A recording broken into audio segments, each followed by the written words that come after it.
Order. Questions to the Prime Minister. Mrs. Cheryl Murray. Question number 1, please, Mr. Speaker.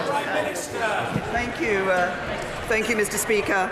This morning I had meetings with ministerial colleagues and others. In addition to my duties in this House, I shall have further such meetings later today. Mrs. Cheryl Murray. Thank you, Mr. Speaker.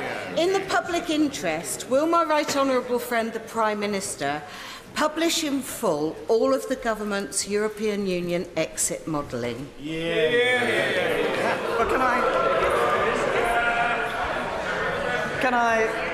can I reassure my honourable friend that we have confirmed that when we bring forward the vote on the final deal, we'll ensure that Parliament is presented with the appropriate analysis to make an informed decision.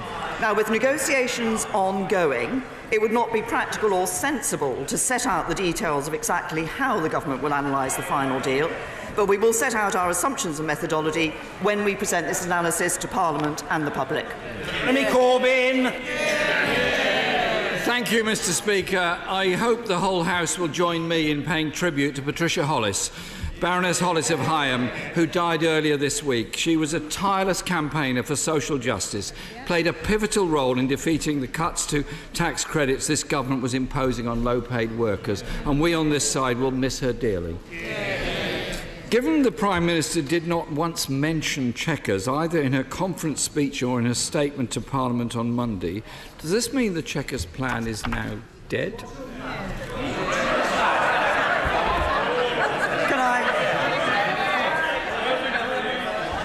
Can I first of all say to the right honourable gentleman that I join him, and I'm sure the whole House joins him, in expressing our sincere condolences to the family of Baroness Hollis. She was an outstanding parliamentarian, and I'm sure members from all sides of the House will remember how she was a dedicated champion for the poorest and most disadvantaged in our society. He asked me if the Chequers plan was dead. The answer is no. Remy Corbyn. Well, Mr. Speaker, that's most interesting because the International Development Secretary and the Work and Pension Secretary have both refused to say that they back the Chequers plan. Maybe she could share a pizza with them and see if that can sort it out. Could the Prime Minister confirm the Treasury legal advice given to Cabinet that in the event of no deal, the government would still have to pay the EU a divorce bill of £30 billion? Can I say to the right honourable gentleman, we've been very clear throughout the negotiations in relation to the financial settlement that led to the figure of around £39 billion that appeared following the December joint report, that this is a country that honours its legal obligations, and we will do exactly that. But I would also remind members of this House that we have been very clear, as have the EU, that nothing is agreed until everything is agreed. Corbyn. Last week, Mr. Speaker, 63 Conservative MPs wrote to the Chancellor to complain that Treasury forecasts based on Brexit negotiations are too negative. I'm just waiting to write to say that legal advice is too negative as well. In December, the Prime Minister signed an agreement. In December, Mr. Speaker, the Prime Minister signed an agreement with the EU which stated, and I quote, "In the absence of agreed solutions, the United Kingdom will maintain full alignment with those rules of the internal market and the customs union." Will she confirm that this agreement still stands and that she signed up to it without any time limit? Can I say to the right honourable gentleman that if he reads the December joint report, he will see very clearly that the first way of dealing with the issue of the border in Northern Ireland, between Northern Ireland and Ireland, is through the future relationship. As I said to this House on Monday, we have made good progress on the aspects of the future relationship, including a number of aspects based on the plan that we had put forward in July. We then said that there could be some Northern Ireland-specific solutions. There are already Northern Ireland-specific arrangements that take place, and that failing that, we would look at those UK-wide solutions. We were clear then, and we are clear now. The purpose of the backstop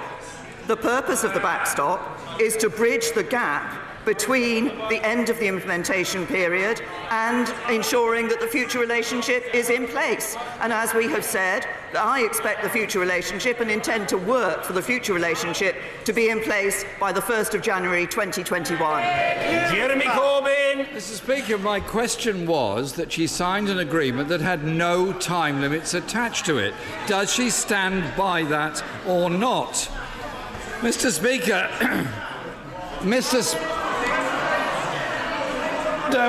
We don't need heckling from either side. It's not in keeping with good order and demonstrations of respect from whichever side it hails. Jeremy Corbyn. Speaker, it's very strange the way a member every week hides behind the gallery there in order to shout and hurl abuse. Mr. Speaker, the car industry... Order. I know I say it every week, say it again. The questions will be heard and the answers will be heard. That is the situation. Jeremy Corbyn. Speaker, the car industry is clear that it needs a new customs union in order to secure investment in British manufacturing. Vauxhall recently said they would continue to invest, but there are limits. Those limits are customs barriers. Jobs are at risk. Why won't the Prime Minister back a customs union supported not only by Labour and trade unions but by businesses and, I suspect, a majority in this House to protect those jobs? Can I say to the right honourable gentleman what the automotive industry and indeed other industries such as aerospace have said is that they want to see frictionless trade across the borders. Frictionless trade across our borders is exactly what lies at the heart of the free trade deal that is proposed in the government's plan put forward after the Chequers meeting in July. That's what we are working to deliver for people in this country. We want to deliver a Brexit that delivers on the vote of the British people and that ensures we protect jobs and security. And what would Labour deliver? They're havering around. They think free movement could still continue. That won't deliver on the vote of the British people. They now want a second referendum to go back to the British people and say, oh, we're terribly sorry, we think you got it wrong. There will be no second referendum. The people voted and this government will deliver on it. Mr. Speaker, my question was about investment in British industry. Jaguar Land Rover is holding off investment until it knows the terms of a deal. Jobs are at risk and manufacturers and skilled workers have little confidence in this government because it cannot even agree amongst itself. Last week, the Public Accounts Committee reported that the Department of Health could not assure us of its plan to safeguard the supply of medicines after the UK has exited the European Union. Does the Prime Minister dispute their assessment? The Department of Health is working. I think the right honourable gentleman was talking about the position in relation to a no-deal situation. The Department of Health is working, as are other government departments, to ensure that we have the plans in place, should it be the case that we end up in the position that we have no deal with the European Union. We continue to work for a good deal with the European Union, as I say, a deal that delivers on the Brexit vote, but also a deal that protects jobs and livelihoods, and crucially, that protects the precious union of the United Kingdom. Jeremy Corbyn. The BMA said the NHS is woefully unprepared for this. And this week, the pharmaceutical company AstraZeneca has suspended investments in Britain due to lack of clarity over the future. Mr. Speaker, the Conservative Party has spent 2 years arguing with itself instead of negotiating a deal in the public interest. And now, just days before the deadline, they're still bickering amongst themselves. The Prime Minister and her government are too weak and too divided to protect people's jobs, our economy, or ensure there is no hard border in Northern Ireland. So... Order. Members are a little overexcitable. Just calm down. Jeremy Corbyn. Mr. Speaker, the Prime Minister and her government are clearly too weak and too divided to protect people's jobs or our economy or ensure there is no hard border in Northern Ireland. So the Prime Minister has a choice. She can continue to put the Tory party's interests first, or she could listen to unions, businesses, and put the interests of the people of Britain first. Which is it to be? The right honourable gentleman has spoken in a number of his questions about protecting jobs. I note that he has said nothing about the unemployment figures that came out this week. So let me tell him overall what this government is delivering for the people of this country.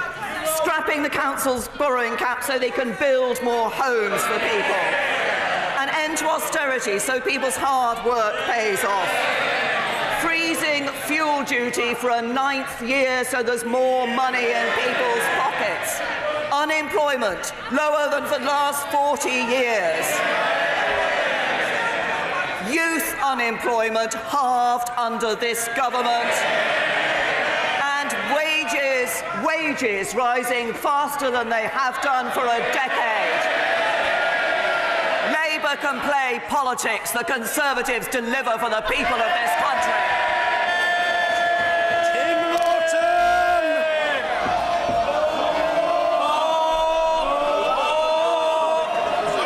There will be more, and it will be from Mr. Tim Lawton. Thank you, Mr. Speaker. The Prime Minister is very familiar with my 5-year campaign to extend civil partnerships to all couples, and my private member's bill having completed its committee stages. So I welcome her recent announcement that it is now government policy, albeit without a timeline, and albeit with me having to find out about it by reading the press. So will she now support amendments to my bill at report stage in 9 days' time as the quickest way to make equal partnerships, equal civil partnerships, a reality for the many thousands who want her to get on with it? Can I say to my honourable friend that I'm pleased that we are actually supporting the proposal that he has put forward in relation to civil partnerships. We are working with him on his private member's bill, and we will be supporting that. I understand there are some small amendments required, and officials will be discussing those with him. Ian Blackford. Thank you, Mr. Speaker. It is in all our interests, for jobs in particular, that the Prime Minister comes back from Brussels with the right deal. We will act as a constructive opposition. The enemy is behind her. Yesterday, the former Conservative Prime Minister, Sir John Major, said that Brexit would leave the UK a poorer and weaker country. And previously, another Conservative Party leader told the BBC that people's jobs would be put at risk as a result of Brexit. Does the Prime Minister agree with these statements? As the right honourable gentleman knows, the plan that we have put forward for our future relationship with the European Union is one that protects jobs and livelihoods in this country, but also enables us not just to get that good trading relationship with the European Union, but to get good trading relationships around the rest of the world as well. Blackford. Mr. Speaker, people's jobs would be put at risk. The words of this Prime Minister in June 2016. Mr. Speaker, no Prime Minister should negotiate a deal that threatens jobs. The Prime Minister must accept responsibility, avoid an economic catastrophe. Prime Minister, go to Brussels and act in the interests of all citizens across the UK and negotiate to keep us in the single market and customs union. That will command a majority in the House of Commons. Does the Prime Minister not understand that staying in the single market and the customs union is the only deal that will get through this House? Can I say to the right honourable gentleman, as I have explained in this chamber on a number of occasions and will continue to do, the proposal that we have put forward is one that delivers on the referendum vote, but also ensures that we protect jobs and livelihoods across the United Kingdom. But if the right honourable gentleman is interested in ensuring that the interests of everybody in Scotland are taken into account in the negotiations that we undertake, then he should join with us in recognising the importance of leaving the common fisheries policy. Sir Patrick McLaughlin.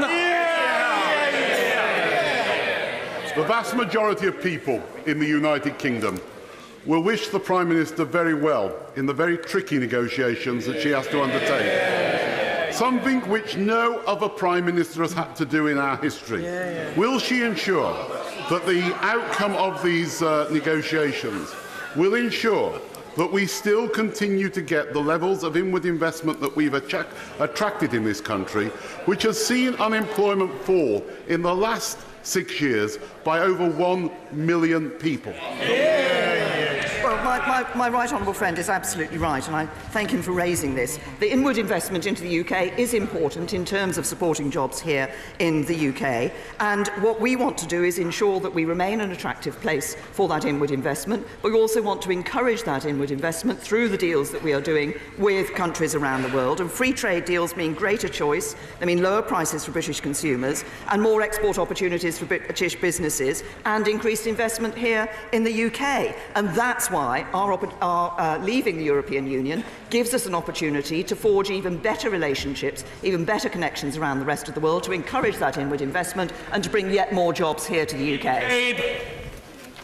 Mr. Speaker, I'm sure even the Prime Minister's fiercest critics, I believe she has a few, but even her fiercest critics must be full of admiration for the way she manages her diabetic condition and holds down such a tough and demanding job. I understand she benefits from a Freestyle Libre glucose monitoring system.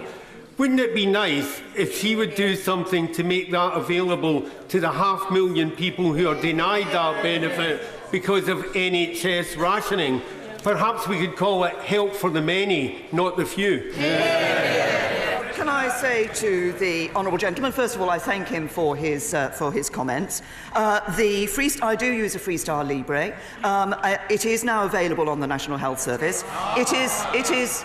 But I would say to the honourable gentleman, it is not the only means of that continuous glucose monitoring that is available on the NHS, and there are other means that are available. In fact, I saw a letter from a young girl yesterday, from a child, who had written in to say she'd started on the Freestyle Libre, but then because of the hypos that she was having, she's actually been moved on to a different glucose monitoring system. So it isn't the case that there's only one system that is the right one for everybody. What's important is that those systems are now available on the NHS. Steve Double. Thank you, Mr. Speaker. The government's announcement of a pilot scheme for seasonal agricultural workers has been warmly welcomed by fruit and vegetable farmers in Cornwall and indeed across the country. However, this sector is not the only sector that relies heavily on seasonal migrant workers. The tourism and hospitality sector is very concerned that they will be able to continue to access the seasonal workforce they need once we leave the EU.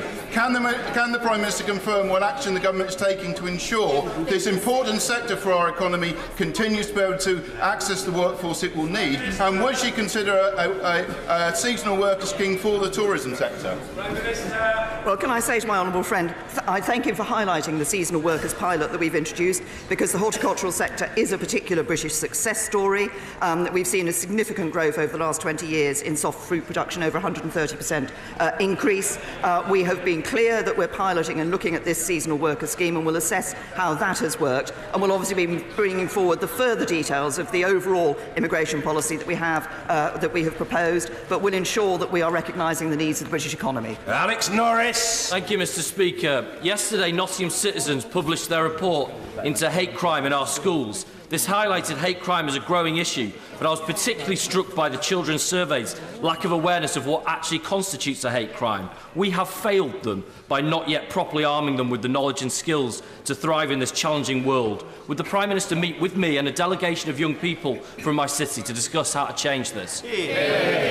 To the honourable gentleman, he's raised a very important issue about hate crime. Obviously, we've been taking a number of steps over the recent years in relation to this issue of hate crime. My right honourable friend, the Home Secretary, has published an updated action plan on this, and I would suggest that the honourable gentleman meet, and indeed with those young people, meets with the Home Secretary to discuss how that action plan can help to address the issues that have been raised. Ibn Holinrake. Thank you, Mr. Speaker. Our Joint Health and Local Government Select Committee inquiry into the future funding of adult social care recommended a social insurance system of the type that has been so successful in Germany. Would the Prime Minister give this solution her fullest consideration, which would mean that everyone is protected for the potentially catastrophic costs of care. Can I first of all say to my honourable friend that I would like to thank him and the Health and Local Government Select Committee for their work on this important issue. And it is important that we get social care on a sustainable footing for the future and alleviate the short-term pressures which come on both the social care and the health systems. Obviously, we've given more money to councils, but we will be publishing a green paper later this year setting out proposals for reform. It will look across the board at a number of proposals that have been put forward in this area, and will certainly consider those that have been put forward by the committee. Ian C. Lucas. Pensioners over 75 face having to find an extra £150.50 every year if current proposals to take away free TV licences come to fruition. Will the Prime Minister take responsibility for this policy, speak to the BBC and find a solution that doesn't pickpocket pensioners? Thanks to the honourable gentleman, as he knows, the arrangements in relation to the free licences changed was part of the last BBC settlement. The money is being made available to the BBC, and they will take decisions about how they operate on this. Mr. Simon Hall. Thank you, Mr. Speaker. It is extraordinary that the party opposite has nothing to say about the good news of the fall in unemployment. Falling by 50,000, now the lowest rate in my lifetime. More importantly, I'd suggest that wages are also growing. And that's particularly good news in a constituency like North Dorset, where incomes are below the national average. Does she agree with me that this now means that thousands of families across our country are benefiting from the security of a regular pay packet and our balanced Tory approach to the economy? Can I say to my honourable friend, he's absolutely right to highlight the excellent news that we've seen in relation to employment. Employment at a near record high, unemployment at its lowest rate since the 1970s. As I said earlier, youth unemployment halved under this government at a new record low, and real wages rising. And as my honourable friend says, what that means is more people with the security of a job, more people with a regular salary, more people able to support their families. We're only able to ensure that that takes place by having a balanced approach to the economy, and that's the Conservative way. Alistair Carmichael. Thank you, Mr. Speaker. The Bedouin community of Khan al-Amr in the occupied Palestinian territories faces imminent demolition and is currently being swamped with sewage from the nearby settlement of Kfar Adumim. Just this morning, Israeli forces have tasered and pepper-sprayed activists there. Will the Prime Minister make it clear to the Prime Minister of Israel that this is occupied territory, that these are refugees, protected people, whose forcible removal would be, as the United Nations has stated, constitute a war crime? Can I say to the right honourable gentleman that my right honourable friend, the Minister for the Middle East, met the Israeli ambassador on the 11th of October. He made clear the deep concerns that the UK has about Israel's planned demolition of the village of Khan al-Amr. Its demolition would be a major blow for the prospects of a two-state solution with Jerusalem as a shared capital. And I once again call on the Israeli government not to go ahead with its plan to demolish the village, including its school, and displace its residents. Mrs. Kemi Badenoch. Thank you, Mr. Speaker. My constituent Elliot Peters died earlier this year from hyperammonemia, aged just 14. His parents, Holly and Andy Story, are understandably devastated. Elliot's condition was not diagnosed early enough. By the time he was placed on dialysis, it was too late. Will the Prime Minister meet with me and Elliot's parents to discuss raising awareness of the condition and adding hyperammonemia testing to A&E departments when a patient presents symptoms?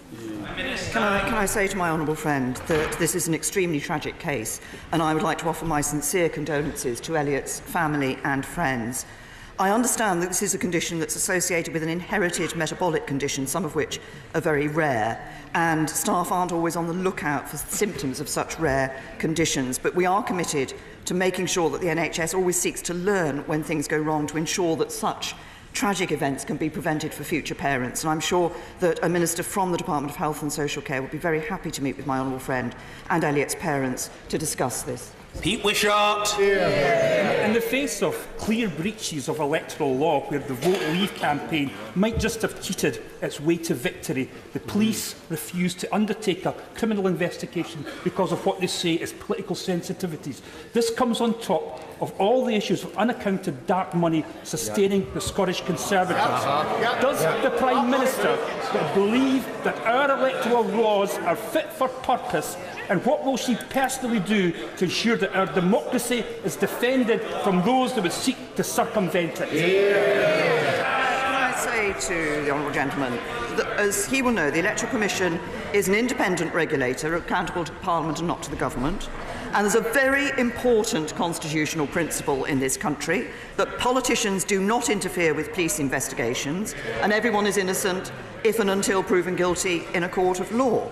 But we will be considering wider implications for government policy. We'll review very carefully the Electoral Commission's recent report on digital campaigning, the Information Commissioner's recommendations on the use of data in politics, and of course the DCMS Select Committee is conducting the inquiry and will look at their recommendations when they can conclude.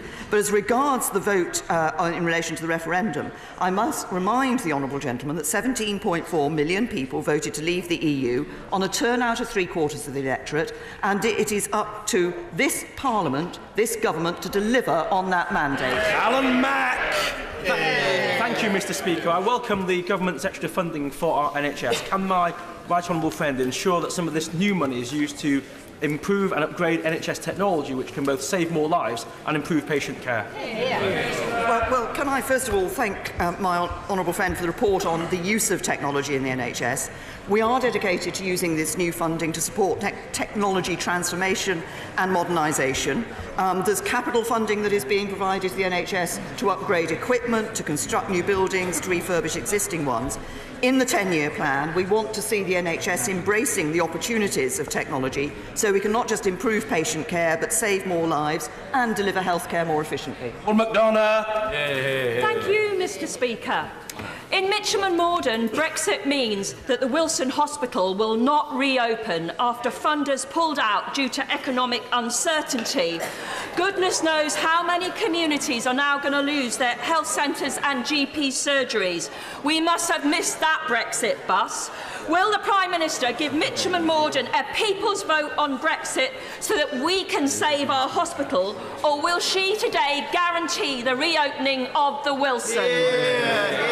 Well, can I say to the honourable lady that, as we announced earlier this year, we have asked the NHS to produce a 10-year plan. We will be providing a multi-year funding settlement for the NHS, and within that we are able to provide extra money to the NHS as a result of not sending vast amounts of money to the European Union every year when we leave the European Union. That is an advantage of Brexit. On Howell. Thank you, Mr. Speaker. Would the Prime Minister join me in acknowledging the tremendous amount of hard work from the Tame Remembers project in my constituency?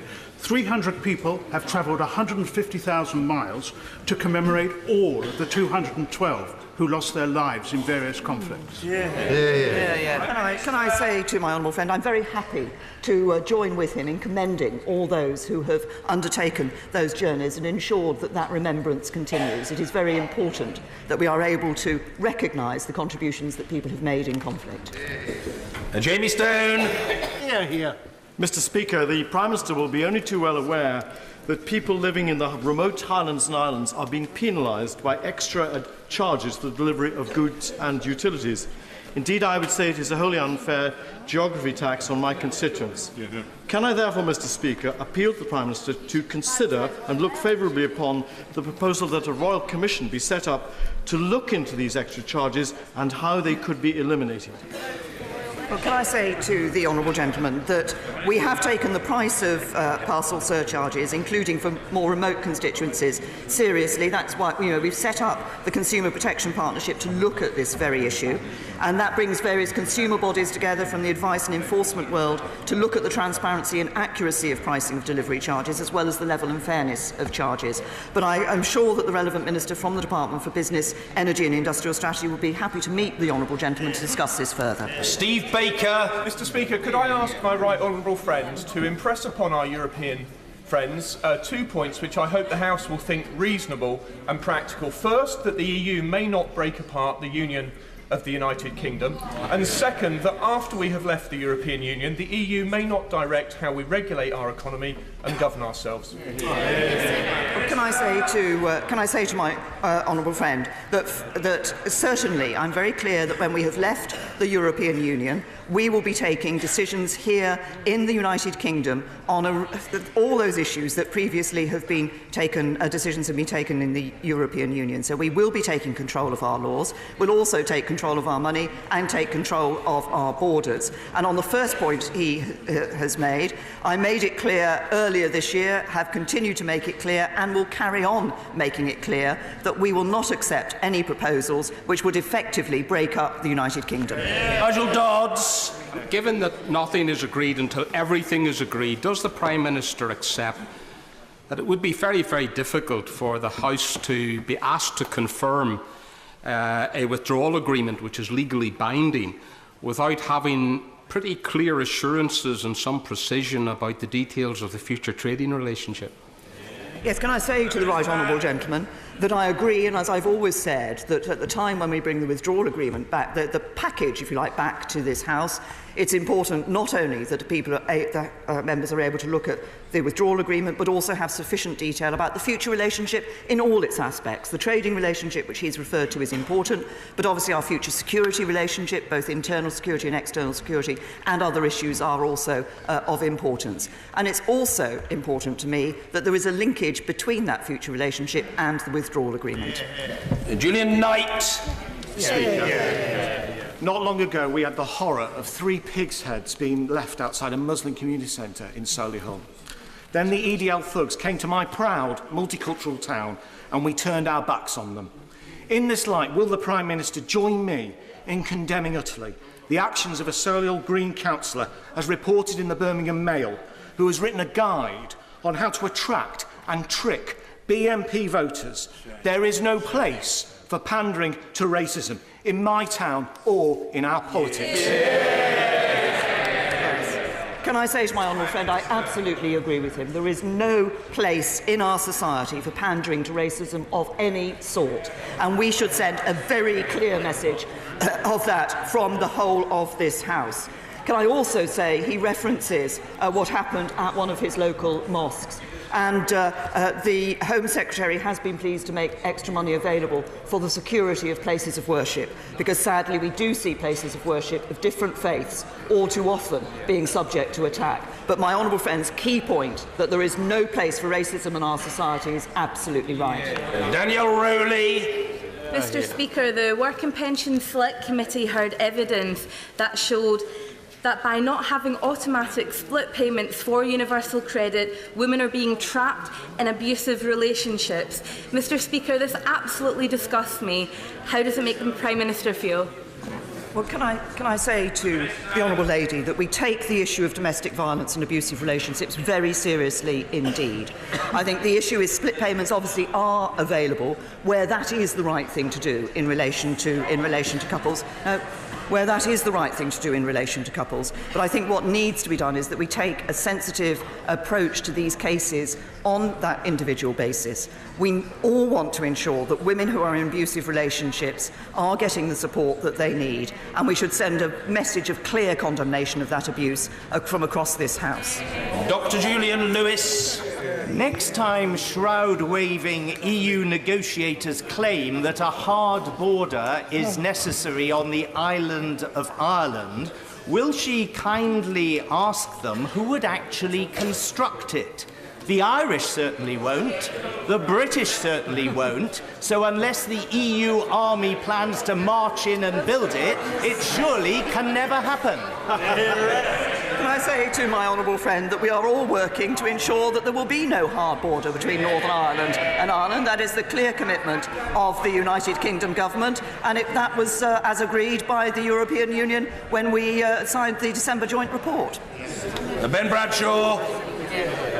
My constituent, Matthew Hedges, a young PhD student, has been held in a jail in the United Arab Emirates for more than 5 months and was this week charged with spying. Will the Prime Minister ensure her government makes quite clear to the UAE that Matt was in their country doing academic research and nothing more? And will she also ensure that he receives full consular and legal support, a fair trial, and can return to his wife Danny in England as soon as possible? So, to the right honourable gentleman, obviously this is a very difficult and distressing time for Mr Hedges and for his family. Foreign Office officials are supporting Mr Hedges and his family and have raised the case with the Emiratis at the highest levels. My right honourable friend, the Foreign Secretary, has personally raised this case with his Emirati counterparts. We are in regular contact with the Emiratis regarding Mr Hedges' health and well-being, and we're continuing to push for consular access to ensure that he is given the support that he needs. John Barron. In welcoming the Japanese Prime Minister's suggestion that we could join the Trans-Pacific Partnership when we leave the EU, and in wishing her well in the future negotiations that are upcoming, could she please confirm that our joining and fully participating in the TTP will not be hindered by the common rule book of the Chequers Agreement, and that the whole of the United Kingdom will benefit? Well, can I say to my honourable friend, I've been pleased to discuss the matter of our potential membership of the TPP with the former Australian Prime Minister and with the Japanese Prime Minister. I'm very pleased that the Australian government and the Japanese government are welcoming to us in joining that. And one of the issues that we looked at when we put forward our proposals for our future trading relationship with the European Union was precisely whether it would mean that we could not join the CPTPP, and I'm happy to reassure my honourable friend that we would be able to join the CPTPP with the relationship that we've put forward in the government's plan. Teresa Pearce. Thank you. My constituent came to see me earlier this year about being sexually harassed at work by a co-worker. Despite many months of meetings with her HR and line management, she's being treated like the problem rather than the victim. Could the Prime Minister advise me what I can do to help my constituent return to work and feel safe when her employer is this House? Can I say to the honourable lady that it is important that everybody is treated with dignity and respect in their workplace. There is no place for bullying, for sexual harassment or abuse in any workplace, and that includes in this Parliament. I'm sure we're all very concerned at the report that Dame Laura Cox has brought forward. We have been working on this issue here in this House, and I would particularly commend my right honourable friend, the Leader of the House, who has been working tirelessly on this issue to try and change our culture and practices here in this House. I hope that there will be a very serious, a very full response and a proper response to Dame Laura Cox's report. This should worry all of us. And what I want to see is a situation where the Honourable Lady's constituent is able to ensure that she can come to work in this House, be treated with dignity and respect, and not be subject to bullying, harassment or abuse. Luke Graham. Mr. Speaker. Mr. Speaker, the UK Agriculture Bill is currently before this House. Wales, England and Northern Ireland are part of it, but due to the SNP, Scotland is excluded and isolated. Will my right honourable friend commit this government to working with all parties to deliver an agriculture bill that will guarantee Scotland and my constituents are not left behind? Well, can I say to my honourable friend, he raises a very important point, and I'm very happy to give him that assurance that we will work with parties in this House to ensure that Scotland is not left behind, and that we have an agricultural bill that actually works for all of us and for all our agricultural sector. And finally for today, Ivan Lewis. The Prime Minister has an admirable sense of duty, so will she be honest about Brexit? There is now only one viable option in the short term which can reconcile the referendum result with the interests of all parts of the United Kingdom, the genuine concerns of many members on all sides about the impact of a flawed deal or no deal, and our communities, as well as Labour's tests.